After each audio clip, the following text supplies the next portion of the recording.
Question 7th is, if a0 is equal to 1, a1 is 1 and an is equal to an minus 1 into an minus 2 plus 1 for n greater than 1, then हमें a465 और a466 बताना है, odd होगा या फिर even होगा। तो इसमें हमें दिया हुआ है a0 इज़ 1, a1 इज़ 1, ये रिलेशन दिया हुआ है। हम यहाँ से a2 की वैल्यू निकाल लेंगे। a2 minus 1 is a1, a2 minus 2 is a0, a1 into a0 plus 1, ऐसे करके हम a2, a3, a4, a5 की वैल्यू हम निकाल लेंगे। अब हमें क्या दिख रहा है कि a0 एंड a1 ये दोनों क्या हैं, ओड हैं।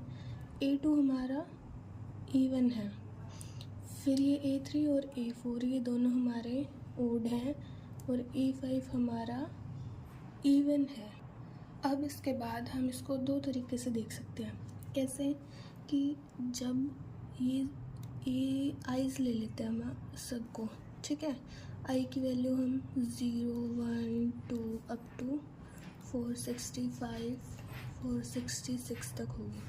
तो जब हम 3 को 0 से डिवाइड करेंगे तो रिमाइंडर क्या आएगा, 0। और जब 3 को 1 से डिवाइड करेंगे तो रिमाइंडर आएगा हमारे पास 1। 3 को 2 से डिवाइड करेंगे तो रिमाइंडर आएगा 2। अब ये 3 पॉसिबिलिटीज़ बन गई है। रिमाइंडर एक तो 0 होगा, एक 1 होगा और एक 2 होगा जब हम उसको 3 से डिवाइड करेंगे। तो हम जितने, अगर हमारे रिमाइंडर 0 और 1 होगा तो वो नंबर होगा हमारा ओड, और ये अगर हमारा रिमाइंडर 2 होगा तो नंबर होगा इवन। हम इसको कहीं पे भी अप्लाई करके देख सकते हैं। 3 को 3 से डिवाइड करेंगे, रिमाइंडर इज़ 0, ओड। 3 को 4 से डिवाइड करेंगे, remainder is 1, so odd number. 3 को 5 से डिवाइड करेंगे, remainder is 2, so even number. हम इसको 3 से ही क्यों डिवाइड कर रहे हैं, क्योंकि ये हमारा पैटर्न बन रहा है, odd odd even, odd odd even. मतलब हर 3 जो नंबर्स हैं उनके बाद जो पैटर्न है वो रिपीट हो रहा है बार बार, इसलिए हम इसको 3 से डिवाइड कर रहे हैं। तो रिमाइंडर के हिसाब से हम इसको देख सकते हैं। 465 ले लेते हैं हम। 465 को अगर हम 3 से डिवाइड करेंगे तो क्या आ जाएगा, रिमाइंडर क्या आ रहा है हमारा, 0 आ रहा है। तो मतलब ये क्या हो जाएगा, A465 एक ओड नंबर है, ठीक है। और अब हम 3 को 466 से डिवाइड करते हैं तो रिमाइंडर हमारे पास आ जाएगा 1। तो मतलब A466 भी एक ओड नंबर है, क्योंकि रिमाइंडर इज़ 1 और 1 के लिए हमारा एक ओड नंबर आ रहा है। सेकंड मेथड ये है कि अब हम लिख लेते हैं A0, A1, A2, A3, A4, A5 अब तो ये चलता रहेगा। A465, A466।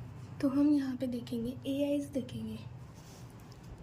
तो आई हमारा क्या है, फिर से 0, 1, 2, 3, 4, 5, 6 अप टू 465, 466 हम यहीं तक ले लेते हैं इसको, ठीक है। तो अब हम देखो, ये ओड A0 ओड था, A1 ओड था, A2 इवन था, ये ओड ओड इवन। तो हम 3 के बाद पैटर्न रिपीट हो रहा है तो हम पहले 0, 3 ऐसे 3 के मल्टीपल्स ले लेंगे और इसके एक AP बनाएंगे।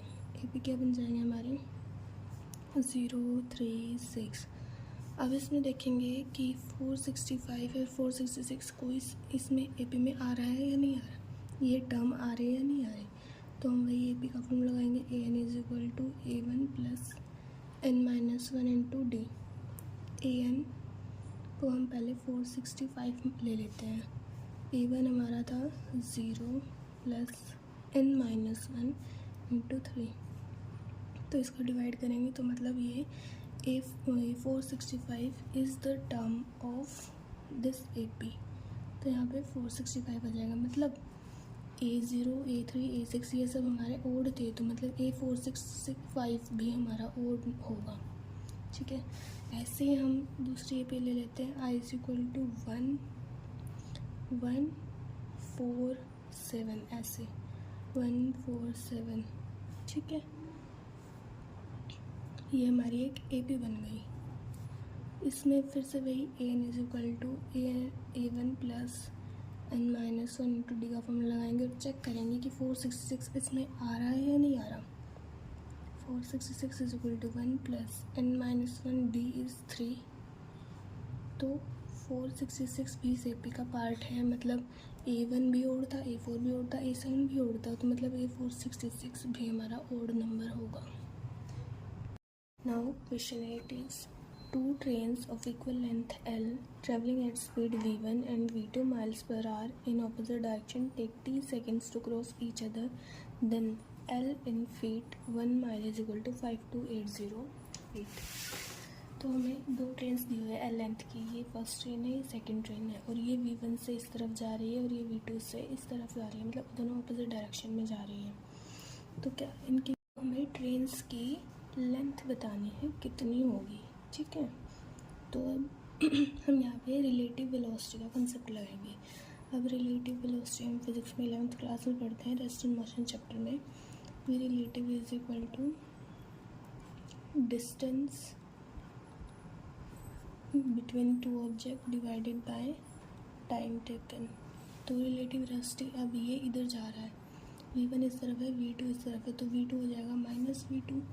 सो relative is v1 minus of -v2 is equal to, अब ट्रेन्स खुद ही इतनी लंबे हैं, एल लेंथ की होते हैं कि उनके बीच के सेपरेशन को जो होता है उसको ज़ीरो लिया जाता है। तो हम इसलिए उन दोनों के डिस्टेंस को लेंगे उनकी लेंथ के बराबर। अब इसकी लेंथ एल है, इसकी लेंथ एल है, तो total distance between the trains is 2l divided by, अब उनको क्रॉस करने में हमें दिया हुआ है कि t टाइम लगता है, तो divided by t। So v1 plus v2 is equal to 2l by t। अब हमें v1 एंड v2 हमें दिए हुए हैं माइल्स पर आवर में, इनको हम कन्वर्ट करेंगे फीट पर सेकेंड में। तो v1 into 5280 feet, 5280 divided by, एक घंटे में 3600 सेकेंड्स होते हैं, तो डिवाइडेड बाय 3600। तो हम इसको कैंसिल कर देंगे,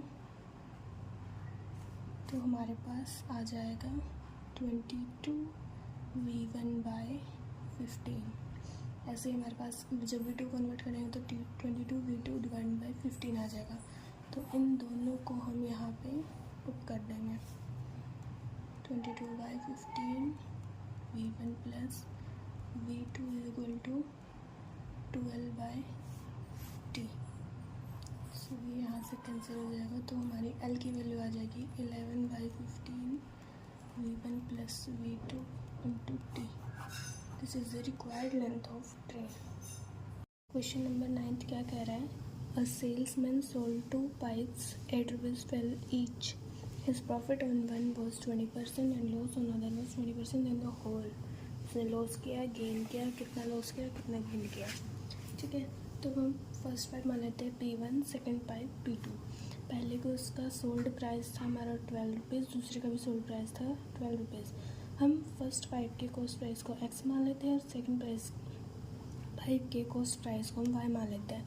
अब हमने जो बचपन में पढ़ा था, selling price is equal to cost price into 1 plus profit percent, and second है selling price is equal to cost price into 1 plus loss percent.